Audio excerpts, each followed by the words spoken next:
Hello, a very good evening to you and welcome to this 8th birthday party, really, for WatMed Media. You might wonder why I've put NHS crisis in the background for a video that's all about power of connections. And I will tell you, and I'll come to that in a second. So before we get to that, if you could please like, share, comment. Let's get as many people across all the different platforms that we can. This is live streaming on Facebook, YouTube, and Twitter. Never, ever done it before. So the amount of people in the backgrounds who are helping to do this, I thank you from the bottom of my heart. It is so appreciated. And let's test the technology. Let's see if it works. So this video is about the power of connections and how to get through COVID, how to catapult yourself through COVID. And before we get on to that, let me just introduce myself. I'm Dr. Kishan Rees, and I founded WatMed many years ago now. The educational and the media side of things have been going for 8 years today, and I thought it'd be appropriate to have a little 8th birthday party. And what I really wanted to do was involve you, the people that have been with us from the start, members of the public, teachers, nurses, doctors, people on the front line, generally in the public sector and NHS, but people that have also had a very difficult time. And the reason I wanted to involve you is because without you, we wouldn't have reached millions of people around the world. We would not have reached people in Africa in terms of providing education, for instance, because various channels have been accessed around the world. So the impact that we can make together through social media really is significant. I can't see any comments, which is a bit of a shame. Oh, hold on. Here we go. Let's go to that.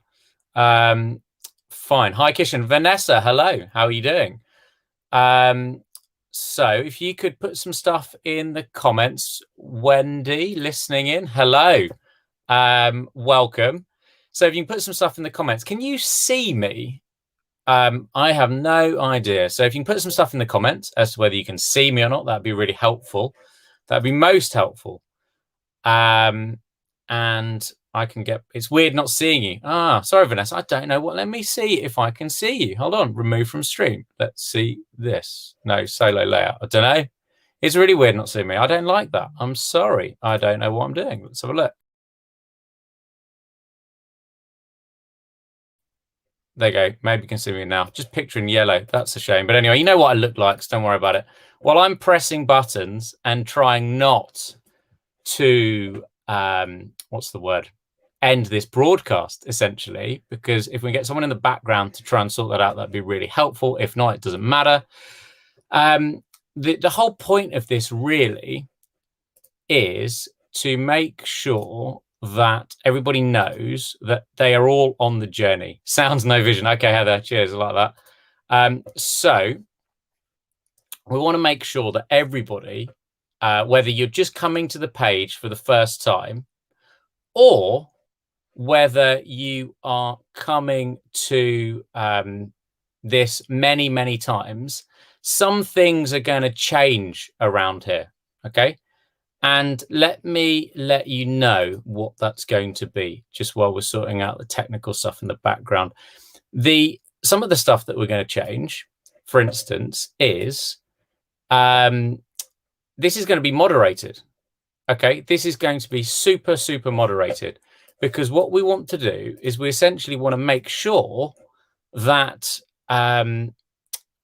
it's not some talking shop where it's full of keyboard warriors and trolls and people that contribute to making the NHS, people working in the NHS on the front line, making their lives an absolute misery, because nobody needs that and patients don't need that either. Okay. So the second thing that we're going to do is we're going to build communities across Facebook, across LinkedIn, across Twitter, across YouTube. And we're going to explore how the powers of connection can help catapult people through what is an incredibly difficult time. Give me some comments, right? You might not be able to see me, but I can certainly see your comments. So, hey, Tony, how you doing? Vanessa, thank you very much for that. That's very kind. So I'm being a bit sarcastic. I don't know what you're laughing at. You might have been. It happens in vet world too. You're not alone. How do you mean, Wendy? It happens in vet world too. What happens in vet world?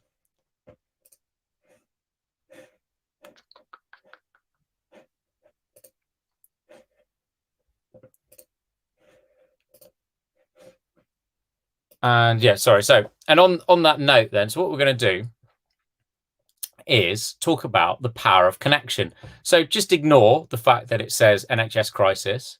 But before we get on to the power of connection, I'd like to explain to you why the NHS crisis interview is relevant here. The NHS crisis is essentially something that has been going on for many years.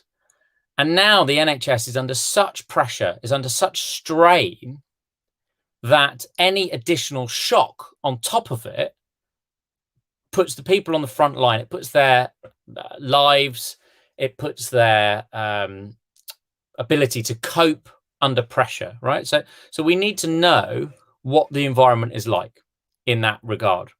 The second thing that we need to say is we need to understand what it's like for people going into the NHS, as in patients. So from an NHS crisis perspective, the reason that this is relevant to the video today is the only reason I did these interviews when I was standing outside the Royal London with Stephen Dixon and Ashish Joshi, and we're having an absolutely great time. Although the situation was very serious in terms of what was going on, we were having an absolutely great time. And the reason that we were having an absolutely great time was because we connected. The three of us connected. We were doing a job, but we were also having a laugh at the same time. And there's not enough of that in the NHS. There is not enough of that in the NHS at all. I will remember talking to a colleague who was leaving and he was going into the teaching profession. And I won't say who he is, but he said, he and I were standing in the corridor and he was going off to teach, and it was the last shift. And he basically said to me, can't do it anymore, but I'm really looking forward to teaching, all that sort of stuff. And somebody wandered past and said, come on, you two, what are you doing? So we were just standing there in the corridor, seeing what was around us, making sure that if we had to react, we could. But because we were having a cup of tea, there was a, what was the word?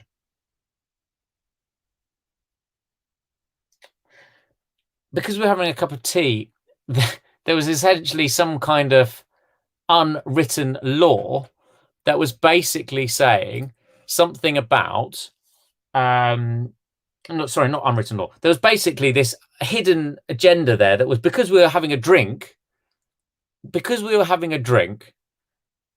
we weren't working in some way. Now that isn't a mindset and an attitude that we have to change, right? So the only reason that those connections came there with Stephen, Ashish, and I on the day when I was outside the Royal London reporting live on the NHS crisis as it was breaking and influencing events over the day in terms of how things panned out, which is another story entirely. But the reason that we managed to have that connection is because we'd connected over LinkedIn, we were talking together, we were working together, and then one thing led to another, and then we end up here in a virtual environment in a COVID world. So what am I going to talk about in terms of for you? And this, let me tell you, this video is originally, when it was being scripted and planned, it was the UK's next challenge could be COVID complacency. And editorially, I turned that down in the sense that I'm saying, look, people have had enough of the news. They need to switch off from it. They need to relax. They need to connect, learn, be active, healthy, be friendly, be nice to each other. But the trouble is, if you have a media diet that is just completely, what's the word? Biased towards shock, negativity, then that is going to have an impact on your psyche and how you behave and your well-being. Therefore, we all have a responsibility personally in terms of what kind of media that we engage with, but we also have some kind of responsibility in terms of what we put out ourselves, because other people will read it, other people will impact on it. So that's sorry about the rant, a little bit of a soapbox, but that's just explaining how we got to this point. And then that was, can't believe that was, how many years ago was that? 3 and a bit years ago. Wow. So time flies. So the last bit of this video, in the last 5 minutes, is basically, I'm going to tell you a story about the power of connection. And the power of connection is how basically there's an opportunity here for intergenerational connection. There's an opportunity for intergenerational people who are retired, teaching people who are about to retire, teaching people that millennials, all the way down to Generation Zoom or Zoomers. And I don't know what the next one after that is. I think it's probably iPad generation or something. And the reason that that is so important is that we can make the same connections, but in a different way. And I'm going to tell you a different story about Mario Kart, essentially.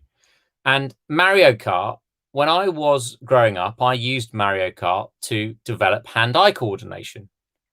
And I used Mario Kart to develop hand-eye coordination because, well, I didn't do it intentionally at the time, but I just loved it, right? But back then, N64, the games weren't so addictive, immersive, and it was just right. I'd get bored, and then I'd stop.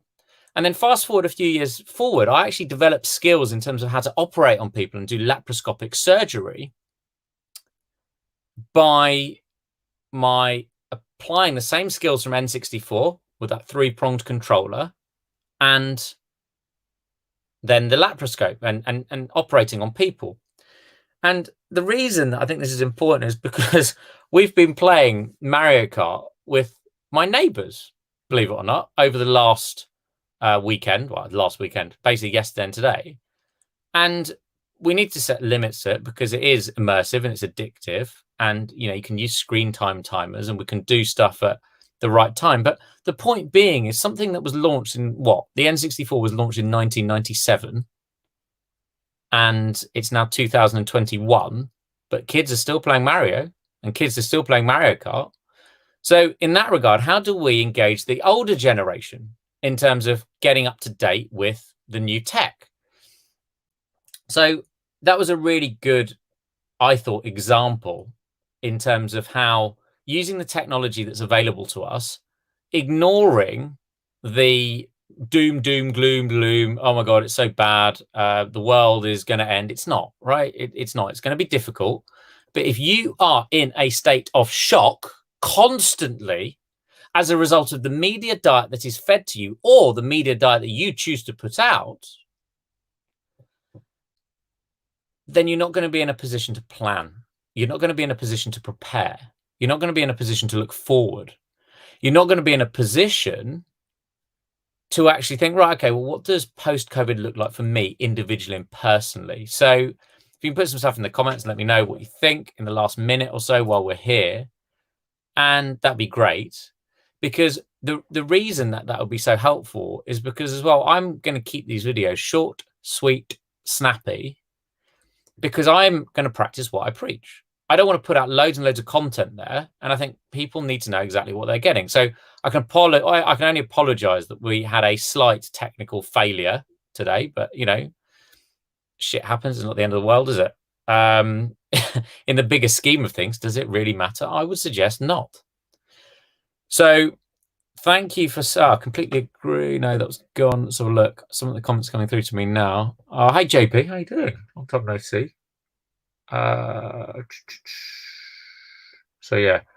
So thank you very much for watching. Do let me know what your thoughts on this are in terms of this new format. Obviously, the... okay, cool, Vanessa. Well, I can stay for a bit. If you want me to stay, I can stay. If you can tell me, if you put some questions in the chat, we'll give it 5 minutes or so and then we'll wrap.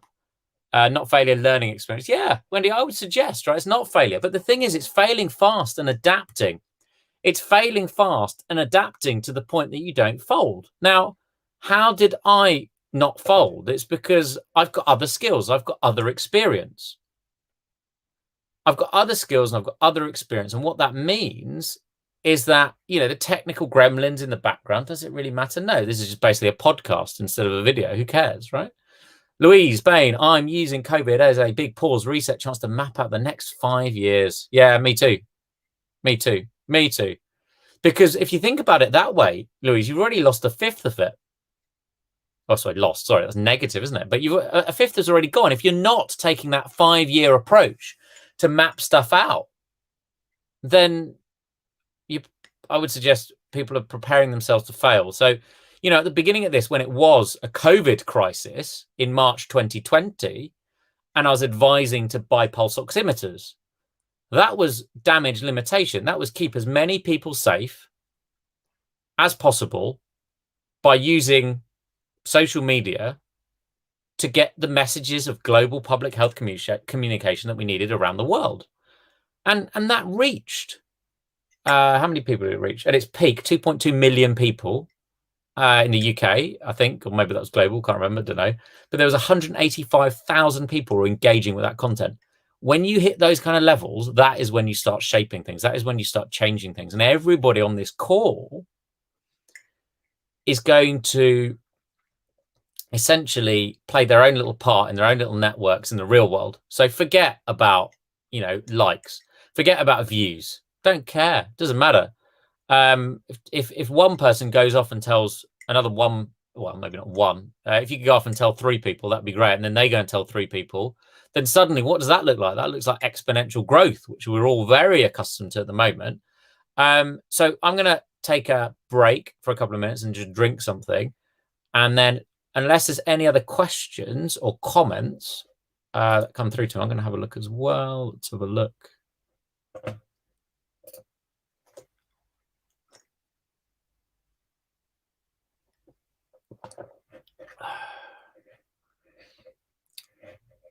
It'd be really good to see if people are typing.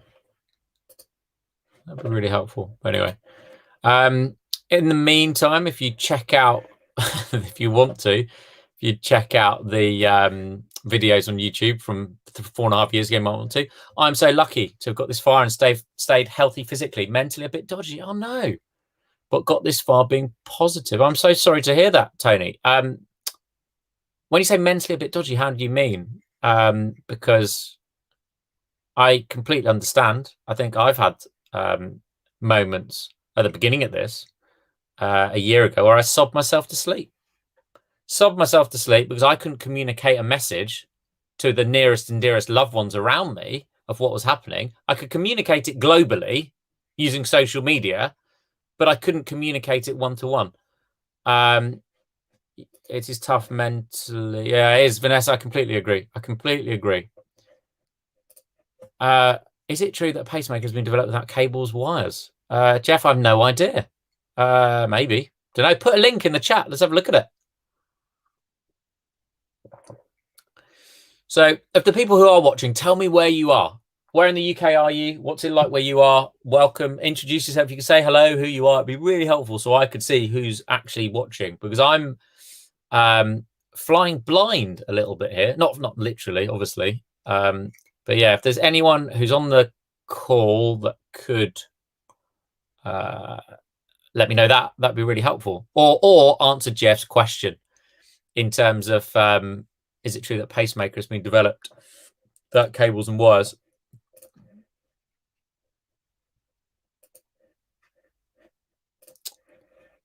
Oh no. Tony, having dips where so sad and frustrated, can't help others or myself, and yes, many tears. I'm so sorry to hear that. I'm really sorry to hear that. I would also suggest that it is a normal part of what we're going through. I think lots of people have cried. I just think not many people talk about it for various reasons. Hey, Tracy, how you doing? Colchester. As in, I mean, UK is rubbish. What's rubbish, Jeff? Monica, I tell you what, do you want to come on? I say that. Maybe I could hold on. Do me a favor, Monica. How am I going to do this? I don't know how I'm going to do this. I wonder how we can get you. Hold on. Have I got your email, Monica? I don't think I have I? Monica, text me your email. If you text me, WhatsApp me your email, and I'm going to send you something. And then if you can get on in like 5 minutes, you can get on. But if not, you can't. And we'll do it next time. Because we have talked about this, and I have promised it, and I'm very keen to do it. So let's get rid of that, and let's get rid of that.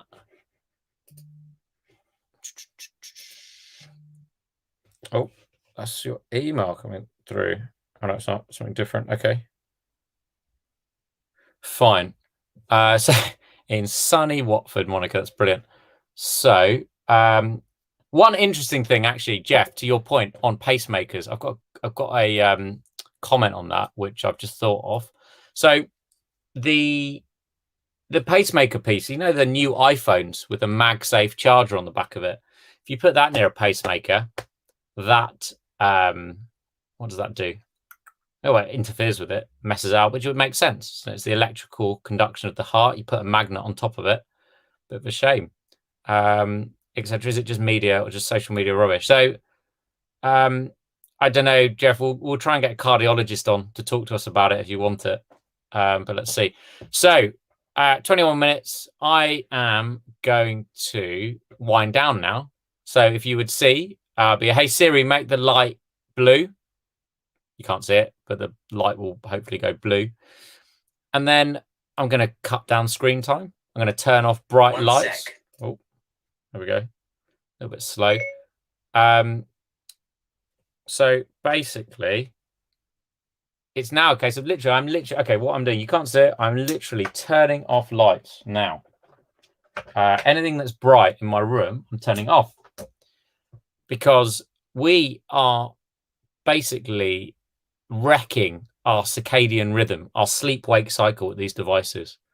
So, evening, Robert. How you doing? I'm sorry to be leaving just as you're here, but it's been great chatting to you on this sort of weird podcasty type Zoom call, I guess. But yeah, it probably is. I probably should avoid blue light, to be fair, Vanessa. I just like grading it down up to the point that I go to bed. So it goes from blue, and then it goes towards red, and then it goes to 50%, and then 25%, and then I just go to sleep. How accurate is your Aura Ring? I don't know. I've looked at some of the data. I mean, it's accurate from the point of view that it helps me track stuff, and I'm happy with the data that I get, and I think it's reflective. Thanks, Robert. I really appreciate that. In terms of saving it and posting it, that's really kind. So in terms of the Aura Ring, I mean, I know they're doing stuff with the NBA and they've got some licensing deal with them. I know they've done a lot of COVID trials and research. But yeah, I'm all in about sleep, dreams, nightmares, and lucid dreaming. Oh, Monica, tell us about it. I'm sorry to hear that. I'm all in about sleep, dreams, nightmares. What's lucid dreaming? I don't even know what that is.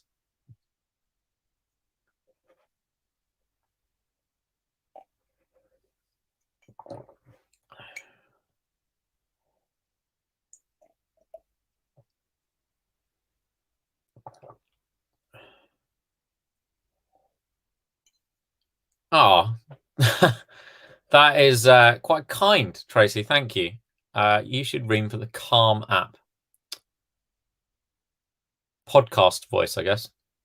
Or it's either a podcast voice or a face for radio. I'm not entirely sure.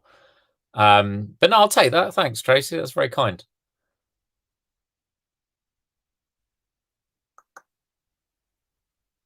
So, yeah, loose. I could just Google it, Monica, to be fair. I don't know why I'm being so lazy. Oh, yeah, because I'm cutting down screen time and avoiding it. So I'm going to turn that off. So that's the iPad knocked out and packed down. Here we go. When you're awake and you're dreaming, you know that you're dreaming. Very powerful tool for emotional mental healing. Wow. Monica, I think I might have had one of those last night. I think I might have had one of those last night. And we can talk about that when we get you on here and this works. So we're going to talk about lucid dreaming. And I'll tell you what, I'll ring you after this. I promise. I'd like to have Kish as a coach on Couch to 5K. Okay, I don't know what that is, but sure, why not? I'd be well up for that. Couch to 5K. I tell you what, I went from 0 to 10K in April last year and couldn't walk for a week afterwards. So coaching it maybe, but certainly not participating in any kind of athleticism time. So yeah, listen, guys, it's been really fun doing this, and we're going to take the learns from it and we're going to apply it. And there's so many people behind the scenes that make this happen so that I can just turn up essentially and have the privilege and pleasure of speaking to you guys. So thank you to them. There's too many to name individually, but you know who you are, and I really, really appreciate it.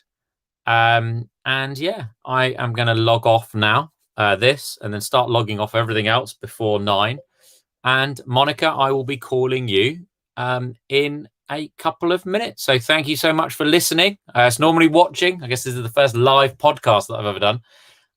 So thank you so much for listening. I really, really appreciate it. I hope you found it helpful. I hope you found it useful, opening up to people in a way that has never really been done before. So yes, I will go to sleep, Vanessa, shortly. I'm literally winding down to that point because I know that if I don't protect my sleep, then recovering from a traumatic brain injury is going to be hampered and impaired. And I don't really want to get dementia early. So I need to do everything possible to increase the plasticity in my brain to recover, essentially. And Professor Reg Dennick, my old medical school professor, told me today, what did he tell me? I had a catch-up call with him, and he said, have you heard of Headway? And I was like, no idea. So watch this space, the people that are watching. Headway is basically a charity that looks after people with brain damage. And I'm lucky, right? My brain damage is mild. I know people that have had, I've seen people, I've treated people who've had the most horrific head injuries. So one thing that I'm going to get some insights into and look at the feasibility as to whether it's possible, but I'm definitely going to commit to it, is doing some fundraising for Headway, which is the UK's brain injury charity, because that could be quite impactful. That could be quite powerful. And I think it will have a lot of impact for lots of people that had a worse head injury than me. So, you know, I've heard horror stories of people playing badminton, slipping over, hitting the back of their head and just ruining themselves, basically. I've also seen people coming in that can't regulate their temperature because they knocked out with a bleed the part of their brain that regulates temperature. So yeah, that's in the works. That will be happening. But we'll also be doing more of these. And let me know what you think. Tell me what your feedback was. If you liked it, if you thought it was good, if you'd like more, put it wherever you're watching this, whether it be Facebook, Twitter, LinkedIn. And no, it's not LinkedIn. It's not LinkedIn yet. Facebook, Twitter, YouTube, wherever you are watching this, let me know in the comments below. I will check into them. I don't look at all of them because I don't have time. It's not because I don't want to, but I'm being ruthlessly efficient in my time management off social, because I know that screen time and the impact it's going to have on my sleep is going to be a problem. So it's not that I don't want to hear from you or listen to you and react to you. In the early days of this, I personally would go through the thousands of comments. And yeah, it didn't go down well with me, in the sense that I didn't really understand the impact it had on my body. So I really had a problem with that. And it's because it's super, super addictive. So people do watch all this. We do moderate all the comments, and they get flagged to me, the ones that need action. So there is that safety mechanism there as well. If you have been affected by anything that's been discussed in this call, podcast, whatever today, you know, there are people locally, nationally that will help, and just reach out, just have a conversation. chat to your mates, your friends, your family and neighbors, whatever. So thanks so much for listening, and I will see you soon.